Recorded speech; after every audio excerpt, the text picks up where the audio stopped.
બ્રહ્મ.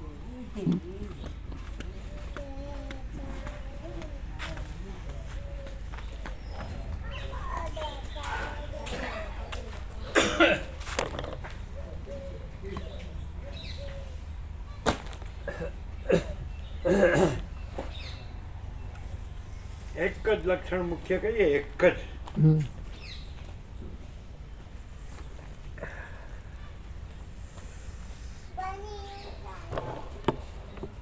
અખંડ બ્રહ્મ અખંડ પ્રકાશ છે. એ અખંડ પ્રકાશ, અખંડ આનંદ, અખંડ શાંતિ છે. 100% સત્રાણી નિસંશય. અખંડ બ્રહ્મ, અખંડ પ્રકાશ, અખંડ આનંદ, અખંડ શાંતિ છે. તો એ અખંડ બ્રહ્મના અખંડ પ્રકાશ, અખંડ આનંદ, અખંડ શાંતિની અખંડ સ્વસ્થતા જ હોય. સ્વસ્થતા, અખંડ સ્વસ્થતા જ હોય. હોય જ અખંડ સ્વસ્થતા જ હોય. શેની? અખંડ બ્રહ્મની, અખંડ બ્રહ્મના અખંડ એટલે એ જ અખંડ પ્રકાશ. અખંડ બ્રહ્મ, અખંડ પ્રકાશ, અખંડ આનંદ, અખંડ શાંતિની અખંડ સ્વસ્થતા જ હોય. બીજું કાંઈ ન હોય.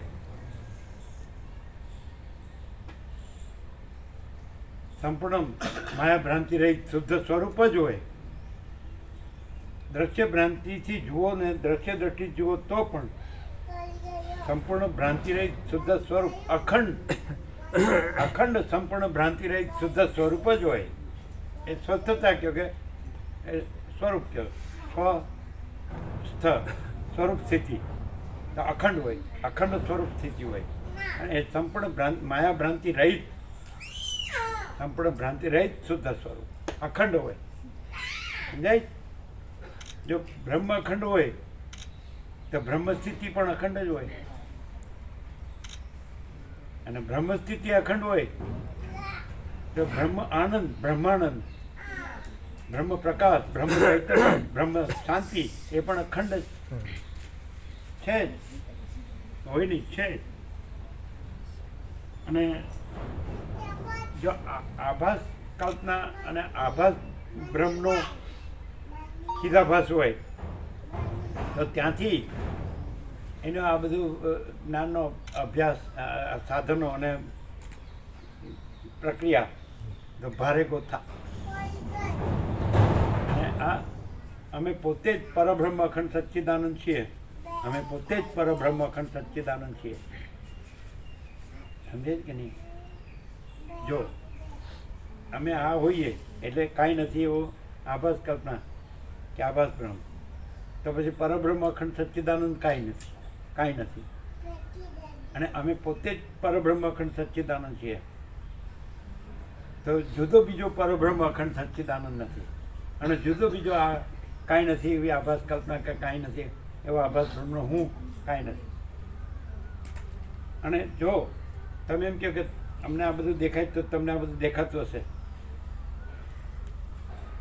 તો અમે પોતે જ પરબ્રહ્મ અખંડ સચ્ચિદાનંદ, કાંઈ નથી એવી આભાસ કલ્પના ને કાંઈ નથી એવો આભાસ બ્રહ્મનો આ હું, એનાથી અમને પોતાને જે અમે પોતે જ પરબ્રહ્મ, કેવળ પરબ્રહ્મ અખંડ સચ્ચિદાનંદ છીએ, તો એને જ અમે આ કાંઈ નથી એવો આભાસ કલ્પના ને કાંઈ નથી એવો આભાસ બ્રહ્મથી એ બધું જોઈએ છીએ. કોને? પણ અમને પોતાને નહીં ખ્યાલ આવે. તમે કેવી રીતે જોવો છો ખબર પડે? તમે અહીંયા આરોપ કરો કે આ પણ હું છે, પણ અહીંયા એ આરોપ કાંઈ નથી. અને અમે પોતે જ પરબ્રહ્મ અખંડ સચ્ચિદાનંદ છીએ કેવળ. સમજે? અને તમે એમ આરોપ કરો તો એમ કે ચાલો તો તમને આ બધું દેખાતું હશે, તો અમને પોતાને જ પરબ્રહ્મ અખંડ સચ્ચિદાનંદને જ આ બધા રૂપિયા જોઈએ છીએ. અમને પોતાને જ, એટલે અમે પોતે જ છીએ. અને તમે જે આરોપથી કહો છો એ આભાસ કલ્પના કે સમજાય છે કે નહીં? કાંઈ નથી એવી આભાસ કલ્પના, કાંઈ નથી એવો આભાસ બ્રહ્મ, અને એનું હું અથવા એનું આ બધું સમષ્ટિ, કારણ સૂક્ષ્મ સ્થૂળ માયાકાશ, ચિત્તાકાશ, ભૂતાકાશ, સમષ્ટિ ચિદાભાસ બધું સમજાય. તો એ અમને પોતાને જ અમને પોતાનું કેવળ પરબ્રહ્મ અખંડ સચ્ચિદાનંદ આ બધું જોઈએ એટલે એમાં એટલે અમે પોતે જ છે ને બીજું આ બધું નથી. કારણ કે અમારામાં દ્વૈત ભ્રમ નથી, દ્વૈત કલ્પના નથી, દ્વૈત માયા નથી. ખ્યાલ આવે? એટલે અમે અમારામાં અમને પોતાને જ જોઈએ છીએ. નહીં ખ્યાલ આવે? સત્યાગ્રહ તો એવું કે સબ મય મય હું અનંત પૂર્ણ મહાચિદાકાશ. હવે સૂર્ય માનો કે અમે અખંડ બ્રહ્મ સૂર્ય છીએ તો અમારામાં અમે અખંડ બ્રહ્મ સૂર્ય જ છીએ. હા જી સ્વામીજી, લાવો માઇક લાવો. તમે પોતે બ્રહ્મ સ્વરૂપ છો એવો અનુભવ છે તમને પોતાનો? તમે બ્રહ્મ સ્વરૂપ છો, પ્રકાશ સ્વરૂપ છો એવો તમારો અનુભવ છે જ, અને અમે માનીએ છીએ, બરોબર? પણ અમને બધાને તો એવો કોઈ અનુભવ નથી. હવે કોઈ પણ વ્યક્તિ જ્યાં સુધી પોતાને પોતામાં જ્યાં સુધી અનુભવ ન કરે પોતાનો, ત્યાં સુધી બીજાનું બ્રહ્મ સ્વરૂપ હોવું એમાં પણ એ વ્યક્તિની શંકા થાય. અને બીજું આપણે કોઈ કરવાનું ના કહીએ. એક મિનિટ ચેતન પ્રભુ એને સંભળાય. બેસો. इनको देना देना माइक देना. પોતે બ્રહ્મ સ્વરૂપ છે. 100% માનવાની વસ્તુ નથી. ના ના, અમને પોતાને એવો એમ આપને શ્રદ્ધા થાય છે. આમ એમની સામે બધાની સામે ત્યાં આવી જાઓ. ત્યાં નહીં ત્યાં. ત્યાં બેઠા હા બરાબર. પણ અમને એવો અનુભવ નથી. હવે અમે કહીએ જ્યાં સુધી એક મિનિટમાં આખું સાંભળી લો, પછી તમે બધું. એટલે અમને એવો અનુભવ નથી જ્યાં સુધી કોઈ પણ વ્યક્તિને પોતામાં પોતાથી પોતાનો એટલે પોતાના આત્માનો અનુભવ ના થાય, સમ્યક દર્શન ના થાય, ત્યાં સુધી સામી વ્યક્તિમાં પણ એને શંકા ઊભી થવાનો સંભવ છે. બીજી વસ્તુ કે હવે અમને કોઈ આવો અનુભવ નથી અને અમારે આ પ્રકાશનું પામવું છે, બ્રહ્મ સ્વરૂપને પામવું છે, એટલે પામવાનું છે નહીં, છે જ.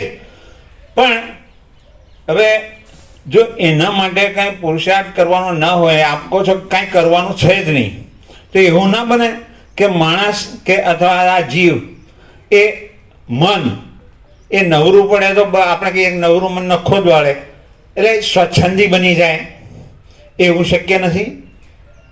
હવે કહીએ.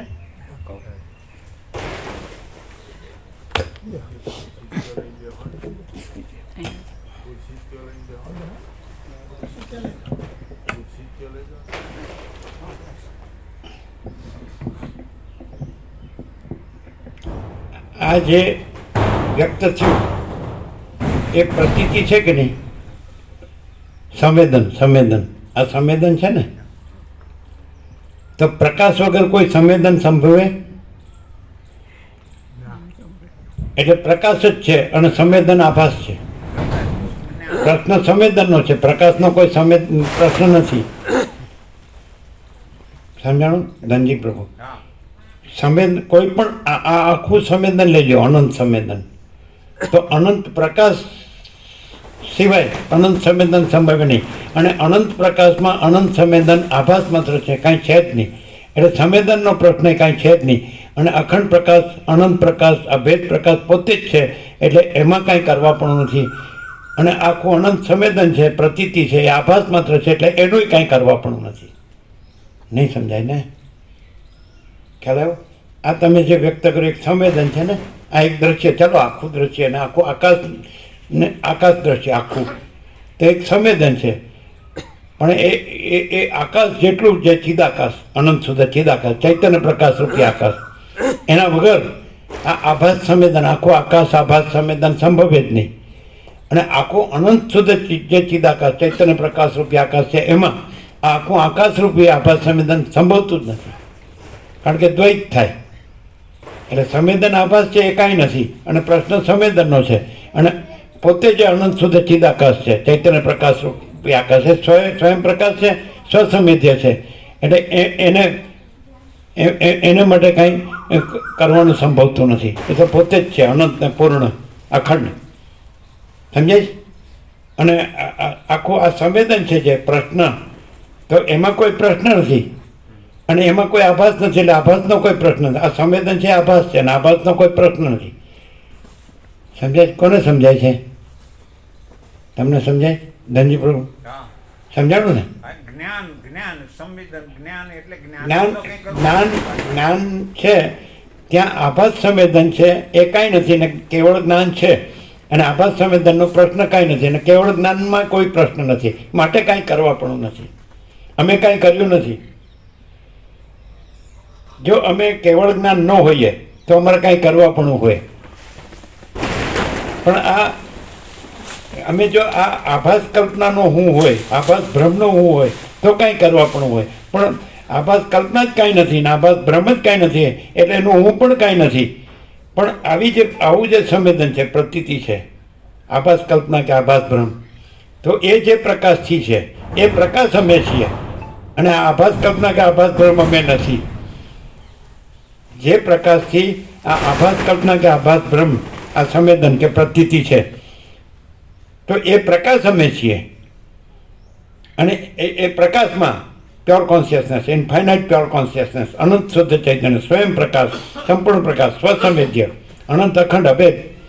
તો એમાં આ કાંઈ નથી એવી આભાસ કલ્પના અને કાંઈ નથી એવો આભાસ ભ્રમ, એનો આ હું કાંઈ નથી ને એનો કોઈ પ્રશ્ન પણ કાંઈ નથી. અને અમારા પોતામાં કે અમે કેવળ પરબ્રહ્મ અખંડ સચ્ચિદાનંદ છીએ, અમે પોતે જ, તો એમાંય કોઈ પ્રશ્ન નથી. અને એ તો અમે અખંડ છીએ જ, પૂર્ણ છીએ જ, એટલે એમાંય કાંઈ કરવા પણ નથી. અને આ આભાસ કલ્પના કે આભાસ ભ્રમનું કાંઈ કરવા પણ નથી. ક્લિયર થાય છે? થાય છે? આ પ્રકાશ છે, આભાસ નથી.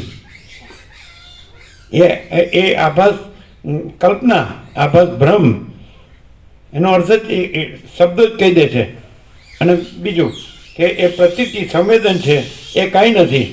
અને પ્રકાશ અખંડ છે અને પ્રતીતિ અખંડ નથી, સંવેદન અખંડ નથી.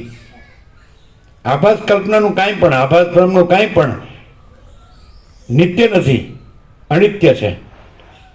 સમજાય છે કે નહીં? અને અખંડ બ્રહ્મ પ્રકાશ, અખંડ બ્રહ્મ આનંદ, અખંડ બ્રહ્મ શાંતિ એ નિત્ય છે, નિર્વિકાર છે, નિરાકાર છે, અનંત છે, અખંડ છે, અભેદ છે, અપરિચ્છિન્ન છે, નિરંજન, નિરાકાર, નિર્વિકાર છે. શું કહે છે? નહીં ખ્યાલ આવે? પરમ ચિદાકાશ, પરમ જ્યોતિ, અખંડ જ્યોતિ, મહાચિદાકાશ, સ્વયં પ્રકાશ, સંપૂર્ણ પ્રકાશ, અમે પોતે જ છીએ. કેમ? આ પ્રકાશ છે શું છે? એ કોણ છે? શું વસ્તુ છે? આ જે પ્રકાશ છે શું વસ્તુ છે? કે અમે પોતે જ પરમ ચિદાકાશ, પરમ જ્યોતિ, અખંડ જ્યોતિ છીએ. અમે પોતે જ મહાચિદાકાશ, સ્વયં પ્રકાશ, સંપૂર્ણ પ્રકાશ છીએ. અમે પોતે જ પૂર્ણ બ્રહ્મ, અનંત તેજઘન, અનંત ચિદઘન છીએ. અમે પોતે જ પરમાકાશ, કેવલ અનંત શુદ્ધ તેજઘન છીએ. અમે પોતે જ પરમાકાશ, અખિલ આત્મા, પૂર્ણ બ્રહ્મ, પરમાત્મા છીએ. હવે તમે એમ કહો કે અહીંથી આ વિચારવાણી શબ્દ જે વ્યક્ત થાય છે તો એ તમે આભાસ કલ્પના, આભાસ ભ્રમને જુઓ છો, પ્રકાશને નથી જોતા. આભાસ કલ્પનાના આભાસ ભ્રમ પ્રકાશી શકતો નથી. એટલે જે પ્રકાશી શકતો નથી એ આ જે પ્રકાશ છે એમાં નથી. એને પ્રકાશ ડાયરેક્ટ પ્રકાશે છે. સમજાય છે? આ સ્વપ્ન નથી અને આ સુષુપ્તિ નથી, એવી જ રીતે આ જાગૃત પણ નથી. અને અખંડ બ્રહ્મ પ્રકાશ, અખંડ બ્રહ્માનંદ, અખંડ બ્રહ્મ શાંતિ છે. એનું આ જ મુખ્ય લક્ષણ કે એ જે અખંડ બ્રહ્મ સૂર્ય, અખંડ બ્રહ્મ પ્રકાશ, અખંડ બ્રહ્મ ચૈતન્ય, અખંડ બ્રહ્માનંદ, અખંડ શાંતિ, એનું એક જ લક્ષણ એની અખંડ સ્વસ્થતા. આભાસ કલ્પના અને આભાસ બ્રહ્મની ક્યાંય પણ આખા અનંત સમષ્ટિમાં કદી સ્વસ્થતા ન હોય, અખંડ સ્વસ્થતા ન હોય, ન જ હોય. ક્યાં ખ્યાલ આવે છે? તમે ગમે ત્યારે આવો, એની ટાઈમ, અડધી રાત્રે આવો. એટલે સ્વામીજી તમે છો પ્રકાશ સ્વરૂપ છો, એમાં એક રતિ બાર પણ અમને શંકા નથી, બરોબર? અને એમાં કંઈ કરવા પણ નથી. એમાં કઈ કરવા પણ કદી કર્યું જ નથી. કશું કરવા પણ છે જ નહીં એ અનુભવ થયા પછી. બરોબર. થયા પછી નહીં, છે જ. હા. અનુભવ થતો નથી, હા, એટલે એ પોતે જ અનુભવ એ છે. અનુભવ તમને પોતાના અનુભવ છે ને તમે અનુભવ સ્વરૂપ જ છો.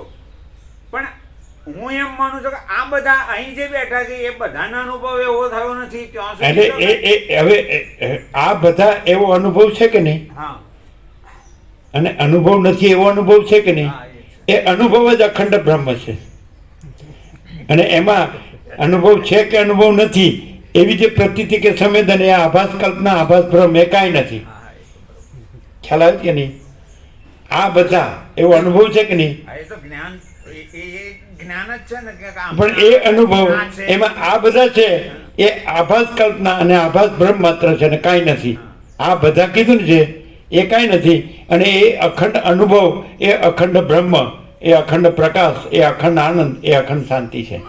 આ બધા કીધું કે નહીં, તો એવો અનુભવ છે કે નહીં? એ અનુભવ છે, એ બ્રહ્મ છે. અને આ બધા છે એ આભાસ કલ્પના અને આભાસ ભ્રમ છે, અનિત્ય છે અને નથી. ખ્યાલ આવે? આ બધા એવો જે અનુભવ, એ અનુભવ અખંડ બ્રહ્મ છે. ક્લિયર થાય? અખંડ ચૈતન્ય છે, અખંડ પ્રકાશ છે, અખંડ આનંદ છે, અખંડ શાંતિ છે. એટલે અનુભવમાં કાંઈ કરવા પણ નથી, અનુભવ તો સ્વયં છે. પણ અનુભવમાં જે આભાસ સંવેદન છે, કાંઈ નથી એવો આભાસ કલ્પના અને આભાસ ભ્રમ, આ વસ્તુ અનિત્ય છે અને નિત્ય છે. અનુભવ નિત્ય છે. એ અનુભવ છે એ ચૈતન્ય છે અને અનુભવ છે એ બ્રહ્મ છે. ક્લિયર છે? પણ એમાં આ બધા એમ જે કીધું એ કાંઈ નથી. કારણ કે પહેલાં આ બધું નહોતું અને પછી આ બધું નહીં રહે. તો પહેલાં પણ અખંડ બ્રહ્મ હતું અને પછી પણ અખંડ બ્રહ્મ રહેશે. તો અત્યારે પણ આ બધું નથી અને અખંડ બ્રહ્મ જ છે. અને અમે પોતે જ છીએ. આ નહોતું થયું ત્યારે અમે હતા અખંડ બ્રહ્મ. આ બધું નહીં રહે તોય અમે રહીશું અખંડ બ્રહ્મ. અત્યારે આ બધું નથી અને અમે અખંડ બ્રહ્મ રહ્યા છીએ. ક્લિયર થાય? આ ત્રિકાલા બાધિત સત છે. 3 કાળમાં જેનો બાદ થતો નથી, બાકી બધું બાધિત છે. જે પ્રકાશ છે, પ્રકાશક, પ્રકાશ અને પ્રકાશ્ય, તેમાં 3 ભેદ નથી. અખંડ પ્રકાશ જ છે. એક પ્રકાશક અને એક પ્રકાશ અને એક પ્રકાશ્ય, તેવી ત્રિપુટી નથી. અખંડ પ્રકાશ જ છે. સમજાય? એટલે જો પ્રકાશ્ય ભાસતું હોય, જે ભાસ પ્રકાશી રહ્યો છે દ્રશ્ય, સમજાય કે નહીં? તો અખંડ પ્રકાશ હોવાથી એમાં પ્રકાશ્ય સંભવતું જ નથી. નહીં તો અખંડ પ્રકાશમાં વ્યવધાન આવે, સમજાય? પરિચ્છિન્નતા આવે. 2 અનંત સંભવી શકે નહીં. એક અનંત પ્રકાશ અને એક અનંત દ્રશ્ય. નહીં તો અનંત પ્રકાશ છે એ અખંડ હોય, અપરિચ્છિન્ન હોય, અભેદ હોય. તો જો એમાં અનંત દ્રશ્યને ગણો તો એની અનંતતામાં, અખંડતામાં, એના અભેદતામાં પરિચ્છિન્નતા આવે.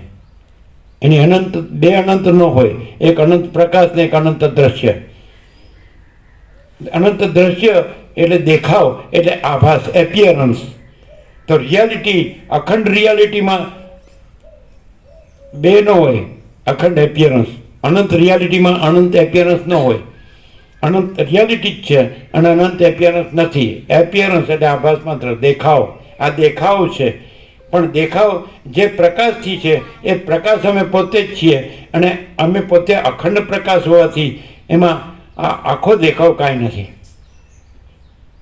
અખંડ પ્રકાશ કયો એટલે પછી પ્રકાશને દેખાવ ન કહેવાય અને દેખાવને પ્રકાશ ન કહેવાય. અને પ્રકાશમાં પ્રકાશ અને દેખાવ 2 નથી, પ્રકાશ જ છે. ક્લિયર થાય? થાય કે ક્લિયર? એક્સપ્રેસ બરાબર નથી થતું, એવું થાય. હા, બરાબર. ક્લિયર છે? પ્રસાદ આપી દો.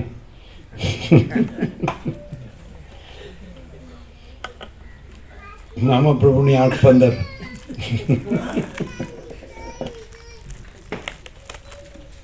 આ છે